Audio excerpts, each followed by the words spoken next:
Hello students, in this class we are going to discuss about the plasma membrane or also called as a cell membrane.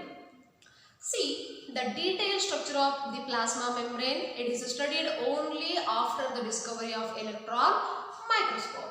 Because with the help of a simple or compound microscope, it is not possible to study the detailed structure. So this detailed structure of cell membrane or plasma membrane, it is studied only after the discovery of electron microscope.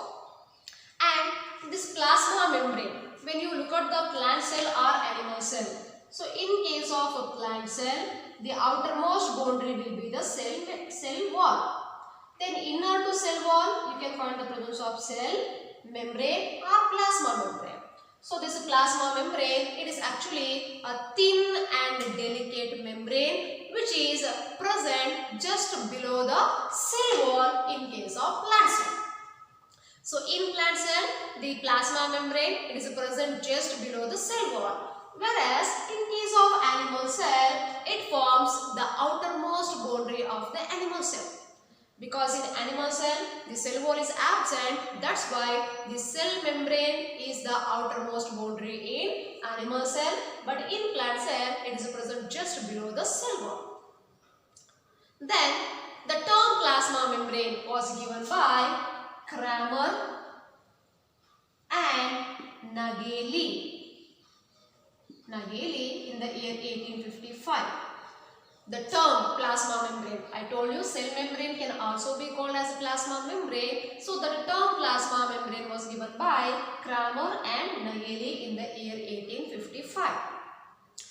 And when we say membrane, the membrane, here it is the outermost boundary in animal cell and here it is present just below the cell wall. But even the membranes are even present in the cytoplasm. So here it is the cytoplasm. So this is the cell membrane. So within the cytoplasm also we can find the presence of membranes. So where do you find the presence of membranes in the cytoplasm? See, you know that there are cell organelles like mitochondria, cytoplasm, etc. Mitochondria, chloroplast, etc. All these, they have a membrane. You know, double membranous organelles, single membrane organelle. When we say membrane, they have membrane. So all those membranes can be considered as a plasma membrane.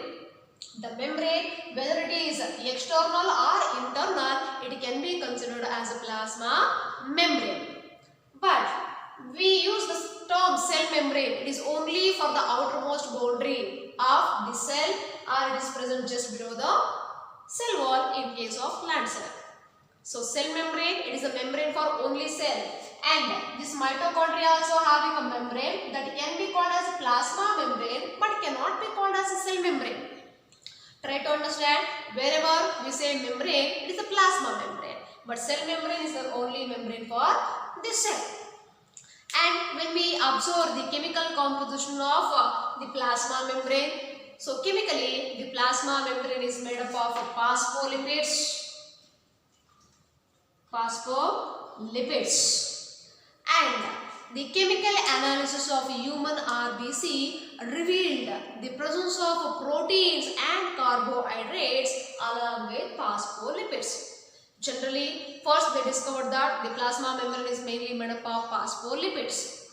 But later, on the basis of chemical analysis of human RBC, I mean to say when human RBCs are subjected to chemical analysis, there it revealed the presence of proteins and carbohydrates. So generally we say that the plasma membrane mainly comprising of phospholipids, proteins and carbohydrates. So these carbohydrates are actually oligosaccharide molecules and the proteins are globular proteins. Here the phospholipids are very important. The phospholipids are very important because the phospholipids are arranged in two parallel layers. See, these are the phospholipid molecules in a plasma membrane. The phospholipids are arranged in two layers. This is one layer of phospholipids. This is another layer of phospholipids. So they are arranged in two layers. That's why it is called phospholipid bilayer. Then they are called as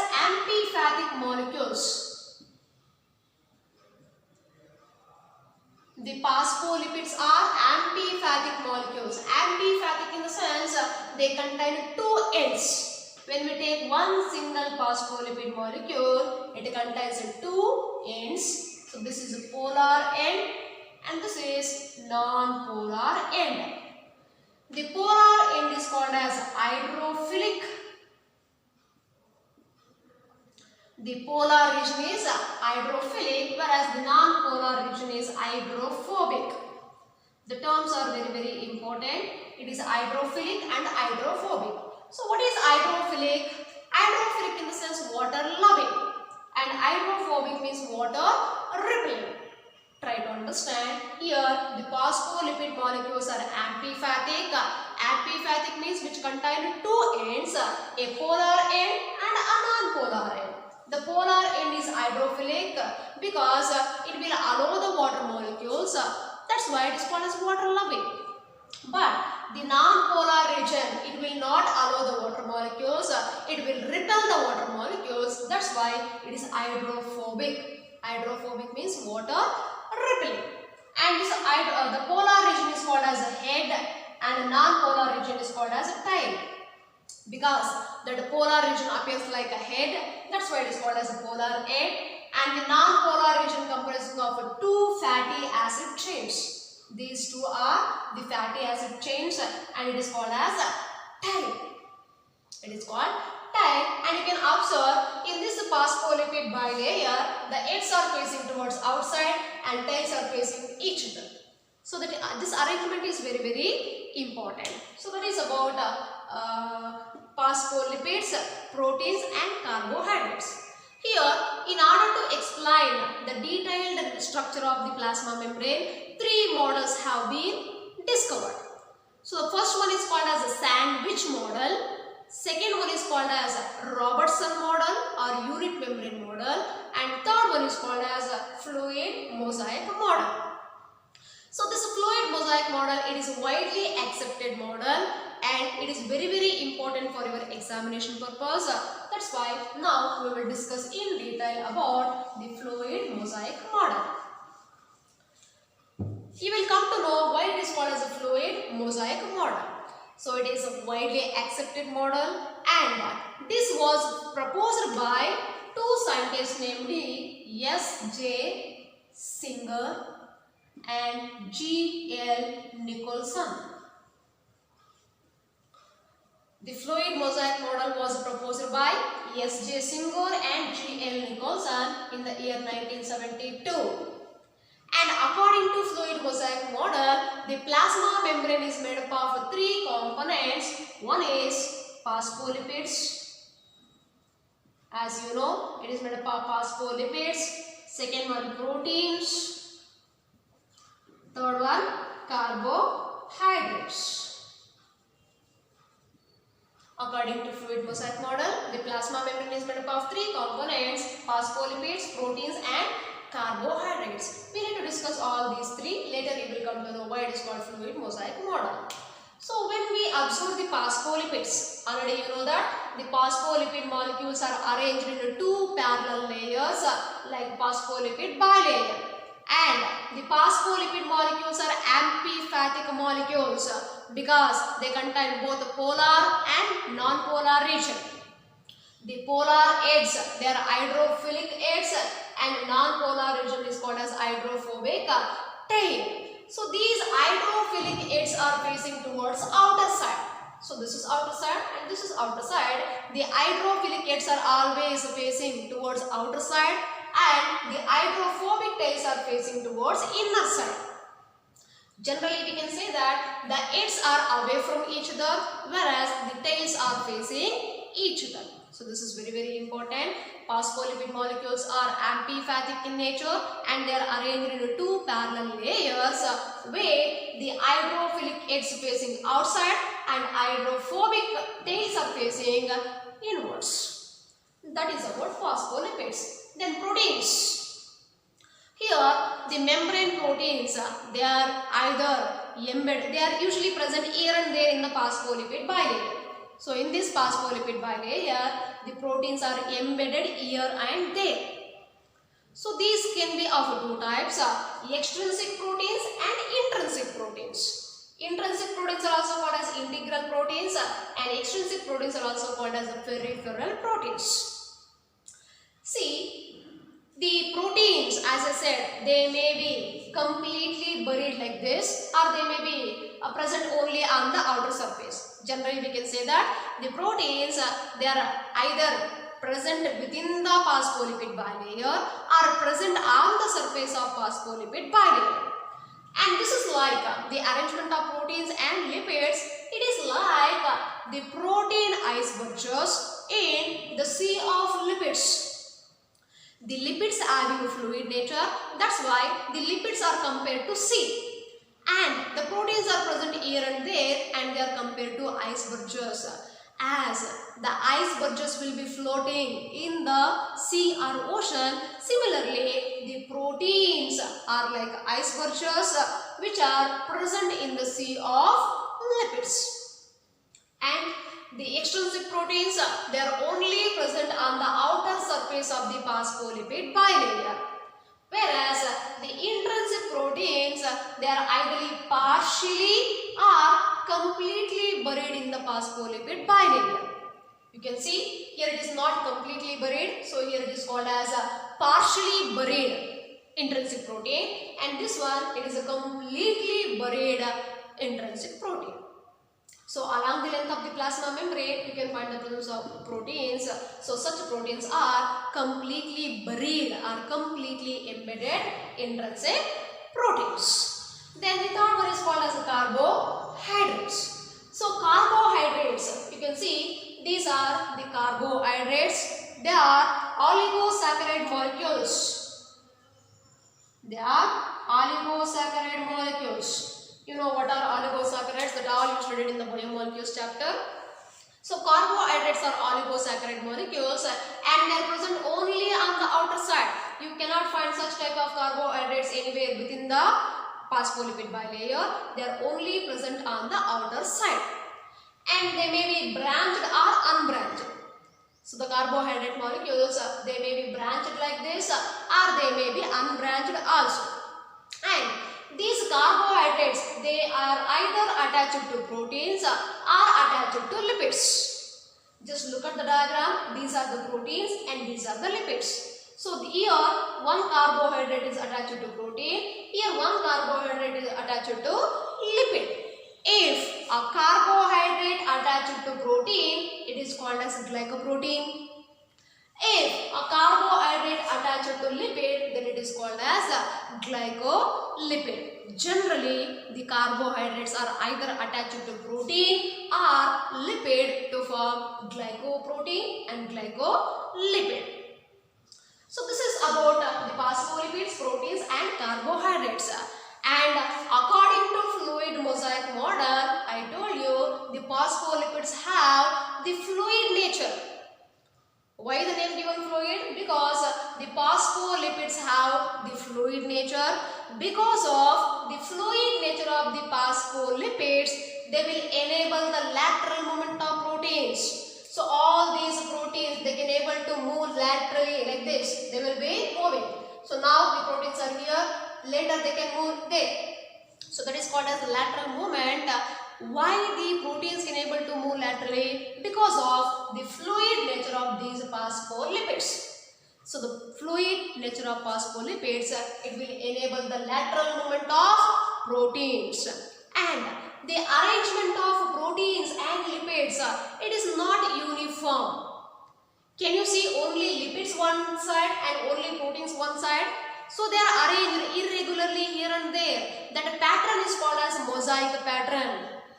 See, for example, when you see the tiles on the floor, if all the tiles are of similar kind, here it is uniform. If different types of tiles are arranged on the floor, it is called as mosaic pattern. Similarly, the arrangement of proteins and lipids, it is like a mosaic plane. That's why it is named as a fluid mosaic model. So after explaining phospholipid, proteins and carbohydrates, you should give the conclusion why it is called fluid mosaic model. You should say that according to this model, the fluid nature of phospholipids enables the lateral movement of proteins, and the arrangement of proteins and lipids is in the form of mosaic plate. That's why it is called fluid mosaic model. And this fluid nature of phospholipids, it is required for cell repair and cell growth.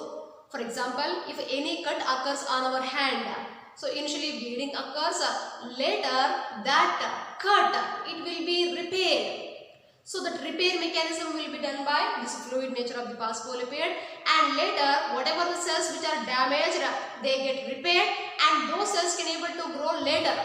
That cell repair and cell growth, it is because of the fluid nature of the phospholipids. Even this fluid nature is important for the formation of intercellular junctions. You will come to know later what are intercellular spaces, intercellular junctions. So for the formation of intercellular junctions, it is required, and secretion, etc. For all these purposes, the fluid nature is very, very important. So this completes the structure of plasma membrane, that is a fluid mosaic model. Now we will see few advantages of a plasma membrane.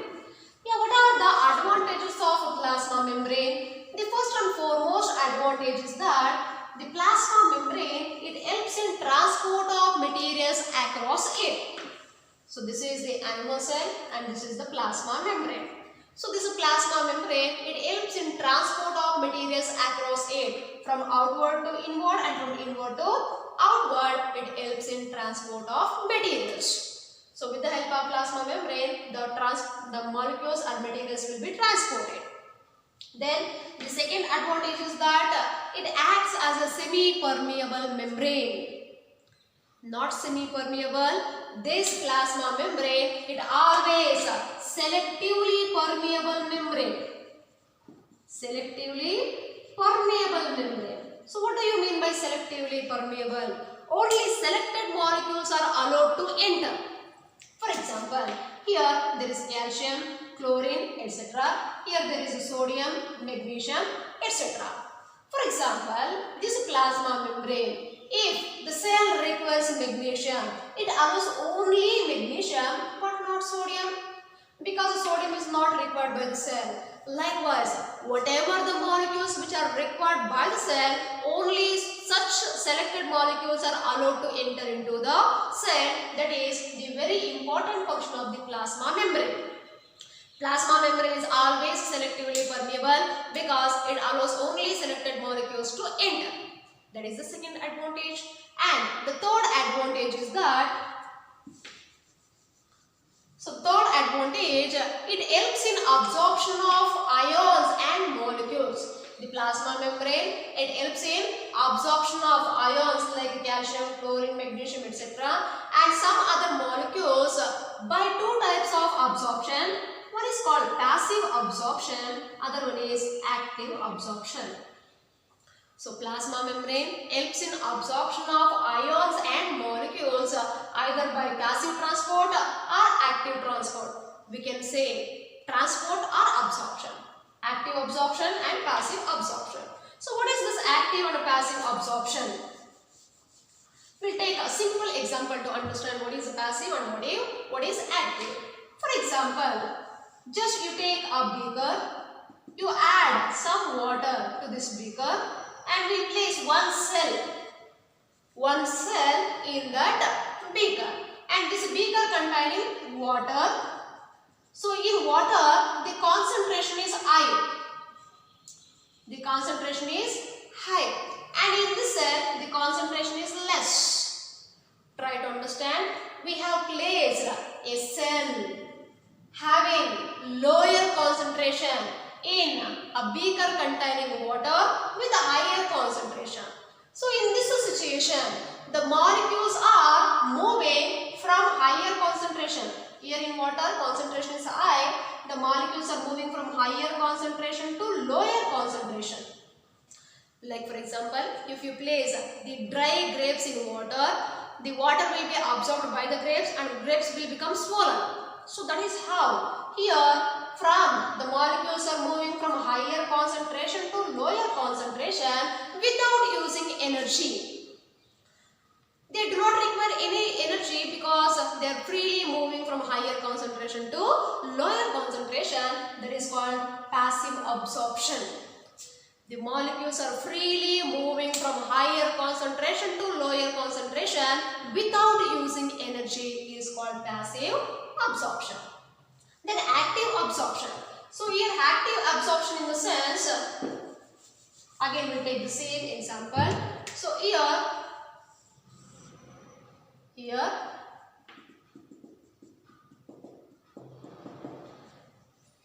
again we are taking a salt solution in the beaker. We will place a cell again. So here we have taken salt solution. So here salt solution having low concentration. Why salt solution having low concentration? Because water having high concentration. When you add anything into the water, that reduces the concentration. So as a salt is added to the water, salt solution having a low concentration, and what cell we have taken, it is having high concentration. And in this case, the molecules are moving from lower concentration to higher concentration. In order to move from lower to higher, they definitely need energy in the form of ATP. So they definitely require energy to move from lower concentration to higher concentration. Such type of absorption is called as active absorption. Active absorption means the movement of molecules from lower concentration to higher concentration by utilizing energy is called active absorption. And this passive and active absorption both will be occurred through this plasma membrane. That is the third advantage. And the next function is that the plasma membrane, it facilitates pinocytosis. It facilitates pinocytosis. Pinocytosis means cell drinking. Pinocytosis means cell drinking. So what is cell drinking means? For example, so this is the animal cell. So whenever a liquid food material, you should remember I told you cell drinking. So whenever a liquid food material come near to the plasma membrane, so this plasma membrane will form an inward folding. So later this liquid food will go here. It will go here. Later the plasma membrane will be sealed and this liquid food material will be utilized by the cell. Try to understand. Pinocytosis means cell drinking. Cell drinking is nothing but the ingestion of liquid food material by the plasma membrane by an inward folding. As I said, whenever a liquid food comes near the plasma membrane, it will form an inward folding. So this liquid food enters into this inward folding. Later it will be utilized by the cell. That process is called as pinocytosis. Then another process is called as phagocytosis. Phagocytosis, it is also called as cell eating. Cell eating. So this is the same phenomena. Initially I have mentioned it is a liquid food material. Now when a solid food material comes near the plasma membrane, again it will form an inward folding. So this solid food enters into the inward folding. Later the plasma membrane will be sealed and this solid food will be utilized by the cell. That is called cell eating. So this is cell eating and cell drinking. These two will be performed by the plasma membrane. So this completes the functions of plasma membrane. Here the fluid mosaic model is very important for your examination, and the advantages of plasma membrane or functions of plasma membrane is also very important. So these passive, active absorption, all these you will study in the chapter 11th chapter, that is transporting plants. So there you can clearly understand these two phenomena, and these are the various functions of the plasma membrane. This completes the cell membrane. And regarding these MCQs related to this class, I will discuss in the next class. Thank you.